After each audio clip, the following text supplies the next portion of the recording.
There are few things more enjoyable in the life of a teacher than reading a picture book aloud and thinking, wow, this just feels good to say. Or maybe as you're reading these books, you've noticed that some books stick with you for years while others, they just don't. And that's not an accident. That's literary techniques at work. All the sneaky little tricks authors use to make stories more fun, more rhythmic, and ultimately more memorable. Hey everyone, I'm Nick. This is Dr. Cranky Pants Reads, and today we're talking about the literary techniques that make picture books stick in kids' heads forever. Whether it's a perfectly timed rhyme, a ridiculously fun sound effect, or a character so full of personality you feel like they actually exist. Because picture books don't just tell stories.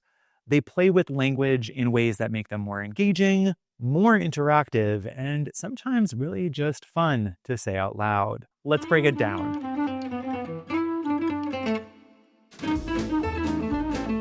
First, a quick recap.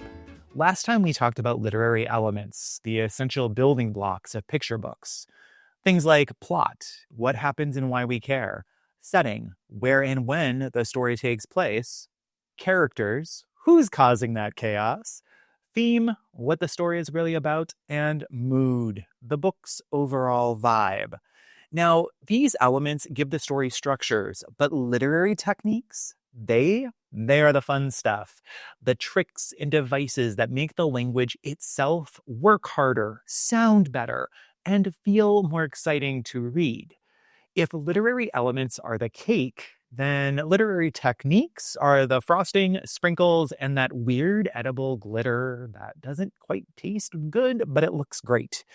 And picture books, they are loaded with frosting. So let's dig into the best tricks authors use to mess with our brains in the best way possible. First up, alliteration, also known as the tongue twister trick. Alliteration is when multiple words in a sentence start with the same sound, creating a rhythm that makes sentences feel smooth, bouncy, and really fun to say out loud. It creates a musical quality that makes words feel connected and helps with memorization, which is why tongue twisters exist. It also makes books way more fun to read aloud. For example, Silly Sally by Audrey Wood. Silly Sally skipped to the seashore. I would be lying if I said I did not practice that 4 times before hitting record. If that sentence just feels really good to say, that's alliteration doing its job. Now imagine if it was just Sally walked to the beach. A little boring, no rhythm, no fun. Alliteration isn't just decoration. It forces you to engage with the words. Next up, let's talk about one of my favorite words from about 5th grade on, onomatopoeia, or words that make noise. Onomatopoeia is when a word imitates a sound, which might not sound like a big deal until you're trying to read a picture book without it. Onomatopoeia makes books interactive. Kids can join in and make the sounds, and it brings energy to the story. Suddenly, the words feel alive, and this makes books feel more immersive, because reading isn't just visual, it's auditory.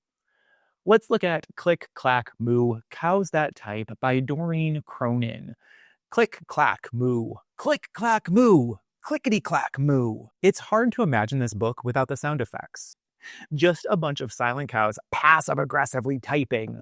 The click, clack isn't just a fun detail. It's part of the story's identity, and it makes the book feel rhythmic, like the cows are actually typing as you read. And honestly, it makes them weirder, which I fully support. Now, let's talk about repetition, or the power of saying things again and again and again. If you've ever read Brown Bear, What Do You See?" to a child, you already know why repetition works. It reinforces key messages and themes. It makes books predictable, but predictable in a good way, not in a, ooh, I saw that ending coming from 4 miles away. It also invites participation. Kids love knowing what comes next. So, if we're thinking about the little engine that could, The little engine that could keep saying, I think I can, I think I can, I think I can. Would this book work without repetition? Absolutely not. The whole story depends on that one phrase. Instead, we'd have a train struggling up a hill in total silence, which is significantly less inspiring. Also feels like a really good metaphor for middle age. Hmm. Repetition isn't just about making things easier to remember. It's about creating rhythm that makes books fun to read. And now let's talk about rhyme and rhythm, or why Dr. Seuss is so addictive. Our brains, they love rhyme. It makes words stick, it makes language feel musical, and it turns books into games where kids can guess what comes next. For instance, One Fish, Two Fish, Red Fish, Blue Fish by Dr. Seuss. Is there a better line than from there to here, from here to there? Funny things are everywhere. Would this book be fun without rhyme? Not at all. The rhythm is the experience, and some books don't just rhyme. They create an entire world of rhythm. Think Chicka Chicka Boom Boom by Bill Martin Jr. and John Archambault. A told B and B told C, I'll meet you at the top of the coconut tree. The rhyme drives the book forward. It's almost impossible to read this book without falling into that rhythm. It's almost like we're Gloria Estefan. Now let's talk about personification, or when objects and animals get a little bit of an attitude. Personification is where non-human things act like humans, walking, talking, throwing tantrums, forming unions. Looking at you, cows from Click Clack Moo. Personification helps make objects and animals more relatable. It gives stories humor and personality while also allowing for some creative storytelling, because anything can be a character. For example, a pigeon in Mo Willems' Don't Let the Pigeon Drive the Bus. The pigeon desperately wants to drive a bus and throws a full meltdown when he can't. Would this story work if it were just a random pigeon standing near a bus? Absolutely not. But because the pigeon acts like a chaotic toddler, it becomes hilarious. So why does any of this matter? Storybooks aren't just stories. They're built for rhythm, engagement, and interaction. These techniques help make books more fun to read aloud, more engaging for readers, and more memorable because the words feel good to say.